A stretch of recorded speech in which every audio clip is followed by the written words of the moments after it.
교리 끝까지 간다. 소요리 문답 제2과 유일한 규칙 성경에 대한 이야기를 함께 나누겠습니다. 자, 사람에게는 진리 탐구에 대한 욕구가 있습니다. 따라서 하늘에 대해서 땅, 우주, 그리고 수많은 법칙들을 연구를 하는데 결론이 날까요, 안 날까요? 결론이 나지 않습니다. 현미경을 만들어서 미시세계를 봤더니 나노세계가 있는 거예요. 그거보다 더 기술이 발달하면 발달할수록 더 작은 세상이 계속 발견이 되기 때문에 진리를 멈출 수가 없는 거예요. 멈출 수가 없다는 것은 결론이 없는 거고 완벽하게 안다 이렇게 말할 수가 없다는 겁니다. 반대로 우주도 마찬가지입니다. 우리가 살고 있는 태양계가 다인 줄 알았는데 천체 망령을 보니까 이런 은하계가 한두 개가 아니라는 것을 알게 되었고 우주는 심지어는 팽창하는 물방울처럼 엄청나게 지금도 팽창하고 크다. 그러다가 제임스 웹 뭐라 그러죠? 우주에다 띄워놓은 그 망원경을 봤더니 지금 우리가 알고 있는 거는 너무너무 작은 것밖에 안 되는 거예요. 그 결론은 지금 우리가 알고 있는 진리의 결론은 낼 수가 없다는 거예요. 한마디로 알고 싶지만 알 수 없는 세상을 살고 있다. 자, 여러분들도 알겠지만 이미 법칙들이 깨어나가고 있는 법칙들이 상당히 많습니다. 우리 세계에는 통했던 법칙이었는데 미시세계로 갔더니 안 통해. 그리고 또 우리 세계에서는 통했더니 우주에 갔을 때는 또 안 맞아. 지금 너무나도 큰 세상 그리고 너무 작은 이 모든 것들을 볼 때 결론을 낼 수 없는 이 진리의 시대를 우리가 살고 있습니다. 그러니 우리 마음속에 무엇인가 알고 싶은 탐구심이 있어도 진리를 완전히 알았다 이렇게 말할 수 있는 사람이 없다는 거예요. 공부를 하면 할수록 모르겠다. 고개를 숙일 수밖에 없는 거예요. 자, 참 진리는 처음부터 모든 것들을 알고 계시는 창조주께서 진리를 가르쳐주지 않으면 우리는 아무것도 알 수 없다는 겁니다. 자, 오늘 두 번째 시간인데 자, 제가 문제를 읽으면 여러분들이 또 답을 한번 해주시기 바랍니다. 하나님께서 무슨 규칙을 우리에게 주사 어떻게 자기를 영화롭게 하고 즐거워할 것을 지시하셨습니까? 신구약 성경에 기록된 하나님의 말씀은 우리가 어떻게 그를 즐거워하고 영화롭게 할 것을 지시하는 유일한 규칙입니다. 아멘.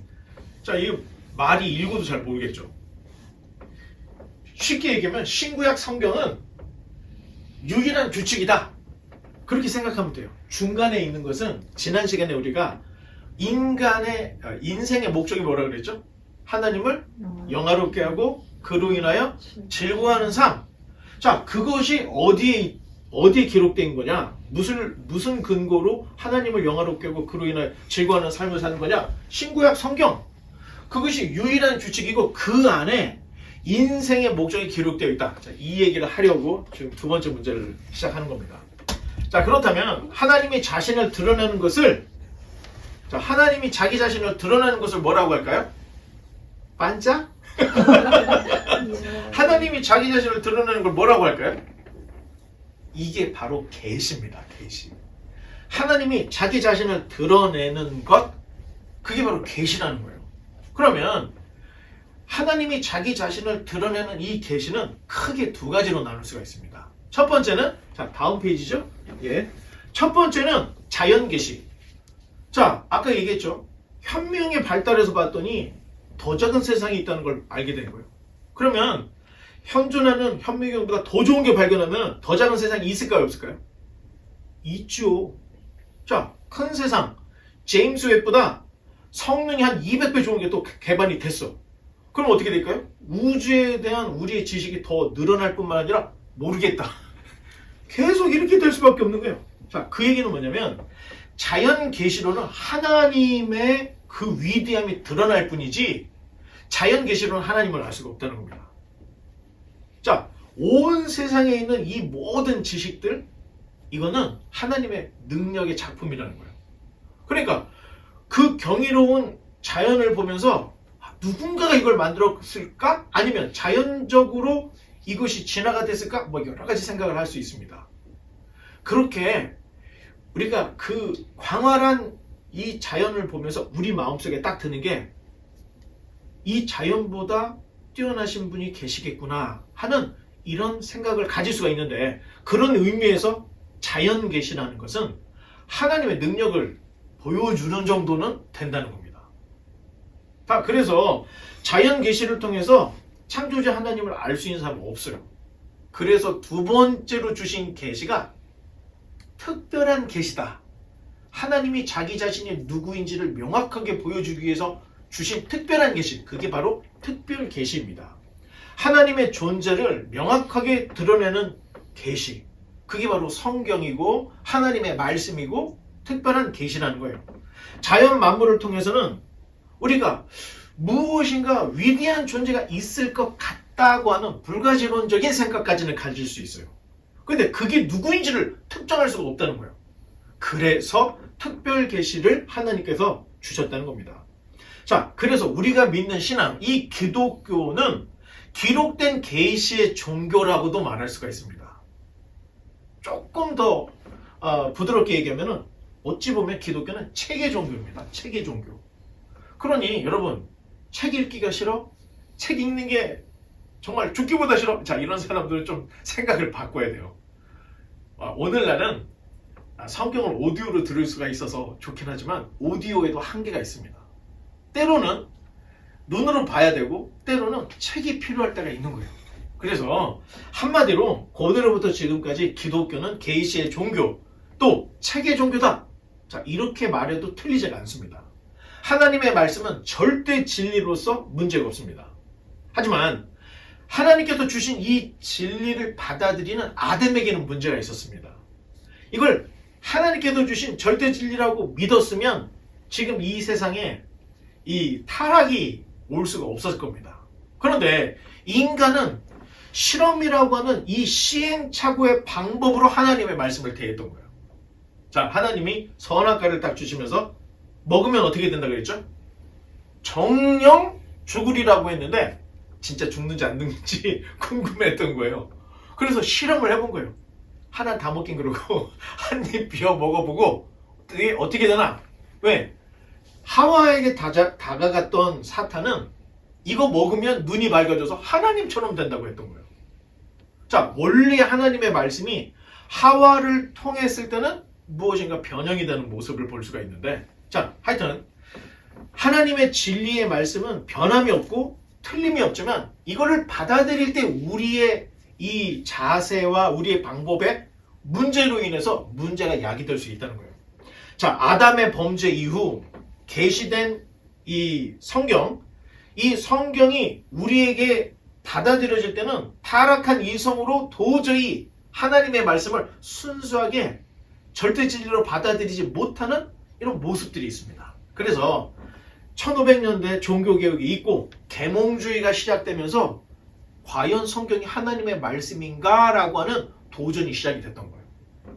자, 도저히 하나님의 말씀이 없이는 우리는 하나님을 찾을 수가 없습니다. 따라서 믿음과 삶에 대한 절대 진리는 성경을 봐야 진정한 믿음과 인생의 목적을 제대로 찾을 수 있다. 자, 이런 것들을 성경을 통해서 우리가 볼 수 있는데, 자, 성경을 바라보는 여러 가지 그 성경관이 있습니다. 그렇죠? 자유주의는 성경의 어떤 부분은 하나님 말씀이고 어떤 부분은 사람의 말이다, 이렇게 가르칩니다. 그래서 성경 전체가 하나님의 말씀이라는 것을 반박을 해요. 이게 자유주의입니다. 두 번째, 신정통주의가 있습니다. 자, 성경은 오류가 많이 있지만 누군가가 성경을 읽을 때 하나님이 우리의 마음에 감동을 주셔서 읽은 말씀이 하나님의 뜻처럼 깨달아질 때가 있다는 거예요. 그러면 성경에 오류가 있음에도 불구하고 나에게 깨달아짐이 있고 나에게 감동이 있다. 그 부분은 하나님의 말씀이다. 이게 신정통주의입니다. 진짜 정통이 아니에요. 네오 정통주의, 새로 만들어졌다는 뜻이에요. 자, 어떻게 듣기에는 자유주의나 신정통주의는 그럴듯하게 들려집니다. 그런데 문제는 뭐냐면 이러한 성경의 관점은 신앙을 굉장히 주관적인 신앙으로 만든다는 거예요. 누구나가 동일하는, 누구나가 감동을 받는, 누구나가 하나님의 뜻을 발견하는 곳이 없다는 거예요. 누구는 창세기에서, 누구는 요나서에서 이렇게 모든 것들이 개별적이기 때문에 신앙이 객관화가 안 된다는 겁니다. 그러니까 중구난방이 된다는 거예요. 계시의 말씀, 성경을 주신 이유는 이 주관적인 신앙을 객관화하기 위해서 주신 건데, 성경을 이런 식으로 어떤 부분은 하나님 말씀, 어떤 부분은 하나님 말씀 아닌 오류덩어리인데, 이걸 볼 때 내가 감동을 받고 깨달아서 그 부분만 성경이다. 자, 이렇게 되니까 주관적인 신학을 객관화하려고 했던 성경으로 말미암아 보는 시각 때문에 다시 신앙이 주관화가 되어버렸다는 겁니다. 이거 굉장히 어려운 얘기지만 굉장히 중요해요. 자, 어떤 사람들은 신앙이 돈독한 신앙하면 방언해야 된다는 거예요. 어떤 성경은 성경을 한 2000번 읽어야 된다는 거예요. 다 제각기 주장하는 바가 틀릴 수밖에 없다는 거예요. 자, 이런 잘못된 성경관 때문에 이런 다른 여러 가지의 방향들이 우리에게 지금 있다는 겁니다. 자, 교회도 모르게 이런 자유주의, 신정통 신학이 들어와 있어요. 자, 양심상, 신앙의 양심상 정통 기독교인들은 자유주의나 신정통주의가 잘못됐다고 얘기해요. 근데 놀라운 것은 오늘날의 교회 뚜껑을 열어보면 신정통주의자, 자유주의자들이 이야기했던 이 주관적인 신앙이 오늘날 교회에 아주 팽배하다는 겁니다. 굉장히 어렵죠. 자, 우리의 성경과는 성경 전체는 하나님의 말씀이 있다는 거예요. 성경 전체는 신불신 간에 믿든 안 믿든 이해의 여부를 떠나서 내가 성경을 읽을 때 이해가 되든 안 되든을 떠나서 성경 전체는 하나님이 인류에게 주신 계시의 말씀이다. 이것이 우리의 입장이라는 거예요. 자, 그러면 아는 부분은 괜찮아. 모르는 부분에 대해서 우리가 어떻게 하면 되겠습니까? 알아가면 되죠. 자, 유대인들에게 있어서 기도는 공부예요. 공부. 그래서 저는 그게 굉장히 좋은 문화라고 봐요. 신앙이 깊다 할 때는 성경 덮어놓고 무릎 꿇고 기도를 1시간, 2시간, 5시간씩 해야 신앙이 좋다고 하는 기준은 성경 기준이 아니라는 거예요. 분명히 우리가 성경을 열었을 때 아는 부분이 있고 모르는 부분이 있는데 모르는 부분을 알려고 노력하는 이러한 신앙. 그리고 성경 전체는 몰라도 하나님의 말씀이기 때문에 알아야 된다는 이런 생각을 가져야 한다는 겁니다. 자, 그 다음 보면 성경은 사람이 하나님을 어떻게 영화롭게 하며 그로 인하여 즐거워하는 삶을 가르치는 유일한 규칙이다. 자, 이게 오늘 배우려고 하는 핵심인데, 자, 성경은 3가지 특징이 있습니다. 첫째, 무오성. 성경은 진리이며 오류가 없다는 거예요. 그 안에. 두 번째, 명료성. 성경은 이해할 수 없는 애매한 이야기로 기록된 게 아니라는 거예요.